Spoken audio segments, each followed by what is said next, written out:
quand nous tracassons, nous la tête fatiguée, qu'il y ait un tracas modéré, ou li intense, ou li temporaire, ou qui nous donne une grande panique attaque, et que nous ne pouvons pas arrêter, nous finissons commence à trembler, ou nous sommes plein d'énergie, ou nous sentons la tête vide, nous ne pouvons pas focaliser. Un des outils bien simples qui nous a servi, c'est la respiration. Servir la respiration comme une intervention pour interrompre ce qu'il nous peut faire. Donc, ce qu'il nous fait, tout simplement, c'est une des techniques très simple, c'est inspirer par le nez, expirer par la bouche. Donc, c'est vraiment inspirer par le nez, limite même compter 1 jusqu'à 4. Expirer par la bouche.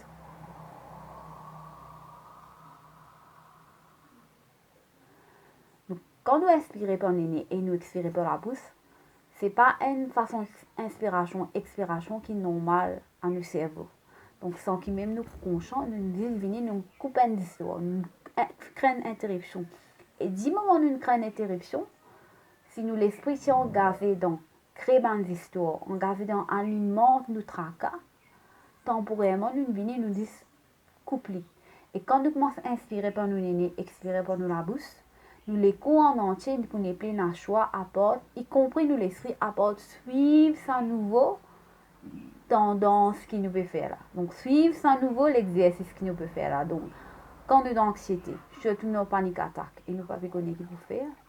Et surtout si nous connaissons quelqu'un, un enfant, une personne âgée, un adulte, ou même un camarade, ou même nos conjoints, c'est assis avec la personne et qu'ensemble, inspirer par le nez, expirer par la bouche, faire au moins une dizaine de fois, jusqu'à nous sentir qu'il y a une attention qui nous relâche là, dans la mâchoire, dans la gorge, dans la tête et dans les côtes.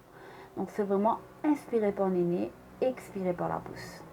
Et il y a plusieurs types de respiration qui se peuvent faire, qui existent, qui m'a conseillé yoga servi ou même différents types de facilitateurs. Donc déjà, retourne online, à le Google, à le YouTube, tapez, rodez, faites une recherche et vous pouvez trouver. Donc, apporte, inspirer par le nez, expirer par la bouche parce que c'est pas une méthode, c'est même pas nous natural flow, c'est pas nous flow naturel, comment nous dire, qui nous capable de faire. C'est aussi servir la respiration avec son. Son est dans la capacité justement ramène plus de légèreté dans nous les cours, mais aussi élimine le tapage et le désordre intérieur. Une des techniques très simples qui appelle le hummingbird, et appelle le Brahmi breathing en sanskrit, et aussi appelle le bee sound. C'est tout simplement ce qui nous inspire par nos nez. Et quand nous expirons, nous tout expirons par nos nez, mais nous expirons avec le alphabet M comme un son. Donc c'est inspirer, expirer.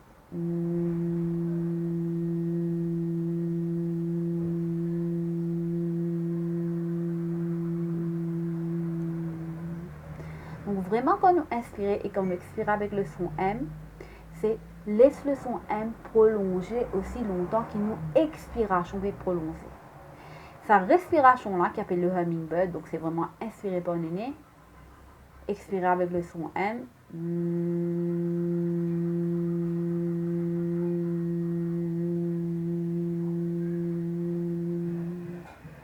C'est qu'il y fait tout simplement. Il encore une fois vient créer une interruption, il fait une intervention dans l'espace quand nous rentrons en mode de hyper-réflexion, overthinking, pas parler de penser, puis continuer de créer, il vient créer un stop. Et il permet nous, après, quand nous commençons à shifter dans l'état peut-être nous plus calme, trouver une nouvelle perspective à nos situations. Et ce qui est recommandé quand nous faisons respiration aussi longtemps que possible, c'est vraiment faire léger. Donc, quand dans le mode d'anxiété hyper, modéré ou temporaire, c'est quand nous faisons respiration, nous fermons nous léger. Qui fait nous ferme nous léger, c'est parce qu'il nous coupe un sens. Mais aussi parce qu'il nous léger, le sens de pouvoir voir les relié à l'élément d'effet. Donc, d'effet, il est vraiment considéré à trigger, à alimenter un d'effet dans nous. Donc, tout ce qui nous trouve dans notre environnement, qu'il est objet, qu'il est couleur, qu'il est dimoun, qu'il est situation, et on a la capacité de déclencher encore plus dans nous les cours. Donc, quand nous dans anxiété, c'est ce qui nous est vraiment arrivé moins, c'est déclenche moins, ce qui pour continuer à alimenter l'anxiété. Donc, faire la respiration, Il y a différents modes de respiration, mais faire la respiration qui est guidée ou qui se nie et se peut essayer par eux-mêmes, c'est apprendre à garder les yeux fermés et inspirer, expirer. Qui est inspiré par le nez, expirer par la bouche pour couper le flot normal, ou tout simplement inspirer par le nez, expirer par le nez avec le son M, mais vous pouvez apprendre différents sons et différents alphabets et tester, checker qu'il y fait dans la gauche, qu'il y fait dans les coups, mais surtout qu'il y fait dans sa région-là, dans la tête. Donc la respiration, c'est un travail qui est hautement recommandé quand vous faites votre encourage, c'est faire la respiration avec l'encourage et guetter comment les faire. Et une fois que nous retournons dans les cours et nous respirer, du moment que nos respirations commencent à grandir, c'est là que nous avons la capacité vraiment ralentir les cours, ralentir la palpitation et surtout, on a la possibilité de trouver une autre perspective à nos situations dans qui nous étions.